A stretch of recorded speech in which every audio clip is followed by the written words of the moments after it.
আওয়ামীপন্থী সাবেক সংসদ সদস্য শফিকুল ইসলাম, যিনি শিমুল নামেই বেশি পরিচিত, 2014 সালে সংসদ সদস্য নির্বাচিত হবার পর তার পরিবারের সবার ভাগ্য ঘুরে যায়। গড়ে তোলেন সম্পদের পাহাড়, দেশে বিদেশে নিজের ও স্ত্রীর নামে প্রাসাদসম বাড়ি করে দেশজুড়ে আলোচনার ঝড় তোলেন। বিভিন্ন প্রকল্প থেকে কমিশন গ্রহণ, ঠিকাদারি নিয়ন্ত্রণ, নিয়োগ বাণিজ্য, পরিবহনে চাঁদাবাজি, সরকারি প্রণোদনা ও টিআর কাবিখাল লোপাট সহ অসংখ্য অভিযোগ রয়েছে তার বিরুদ্ধে। স্থানীয় বাসিন্দারা বলছেন, অনিয়ম দুর্নীতির মাধ্যমে বিপুল সম্পদের মালিক হয়েছেন শফিকুল। নিজের ক্ষমতা পাকাপোক্ত করতে তিনি প্রতিপক্ষ রাজনৈতিক দলের নেতাকর্মীদের মামলা হামলার মাধ্যমে হয়রানি করেছেন। তার নির্যাতন থেকে বাদ যাননি নিজ দলের নেতাকর্মীরাও। নেতাকর্মীদের কোণঠাসা করে দলীয় পদে বসিয়েছেন নিকটাত্মীয় ও বিএনপি জামায়াতের লোকজনকে।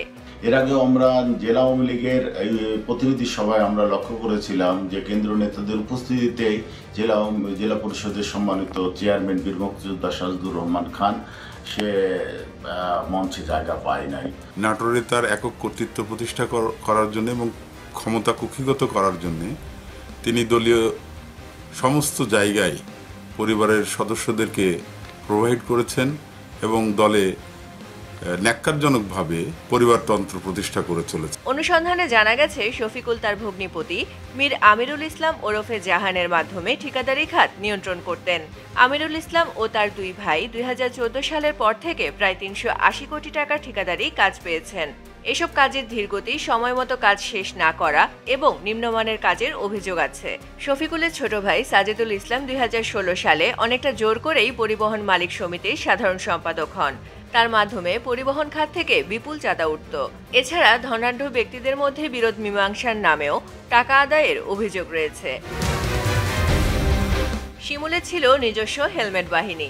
জেলা বিএনপির প্রবীণ আহ্বায়ক শহীদুল ইসলাম ও সদস্য সচিব রহিম নেওয়াজ দফায় দফায় শফিকুলের হেলমেট বাহিনীর হামলার শিকার হন বলে জানা যায়। ঠিকাদারি কাজ পেতে বা অন্য কাউকে পাইয়ে দিতে সরকারি কার্যালয়ে গোলাগুলি ও ককটেল বিস্ফোরণের মতো ঘটনা ঘটাতেন শফিকুল।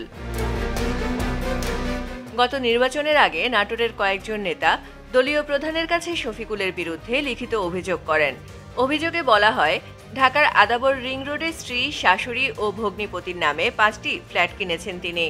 নাটোরের হাতিমারা বিলে 16 বিঘা ফসলি জমি এবং যুক্তরাষ্ট্র, মালয়েশিয়া ও থাইল্যান্ডে নামে বেনামে সম্পদ থাকার কথা উল্লেখ করা হয়। মন্ত্রীর নেতৃত্বে এই অর্থনৈতিক শফিকুল ইসলাম শিমুল ও তার পরিবারের সদস্যদের অবৈধ সম্পদের অভিযোগে অনুসন্ধান করছে দুর্নীতি দমন কমিশন। দুদকের সূত্র মতে, অনিয়ম ও দুর্নীতির মাধ্যমে অর্থ পাচার করে কানাডায় বাড়ি কেনার অভিযোগ আছে তার বিরুদ্ধে। এছাড়া নিজ নামে ও পরিবারের সদস্যদের নামে বিপুল পরিমাণ জ্ঞাত আয় বহির্ভূত সম্পদ অর্জন করেছেন বলে দুদকের গোয়েন্দাদের কাছে তথ্য রয়েছে। গত 5 আগস্ট সকালেও নাটোরের রাজপথে বৈষম্য বিরোধী ছাত্র জনতার আন্দোলন দমাতে ব্যস্ত ছিলেন সাবেক সংসদ সদস্য শফিকুল ইসলাম। ওই দিন আওয়ামী লীগ সরকার পতনের আগে আগে তিনি আত্মগোপনে যান। এরপর বিক্ষুব্ধ ছাত্র জনতা শহরের কান্দিভিটুয়া মহল্লায় জান্নাতি প্যালেস নামে তার প্রাসাদসম বাড়িতে হামলা চালান। ভাঙচুর, লুটপাট আর অগ্নিসংযোগে ধ্বংসস্তূপে পরিণত হয় বাড়িটি। কোটি কোটি টাকা খরচ করে বিদেশি সব উপকরণ আর আসবাবে সাজানো যে বাড়ি ছিল, গত 15 বছরে শফিকুল ইসলামের গড়া সম্পদের একটি নিদর্শন। ফারজানা পপি, দৈনিক সমাচার।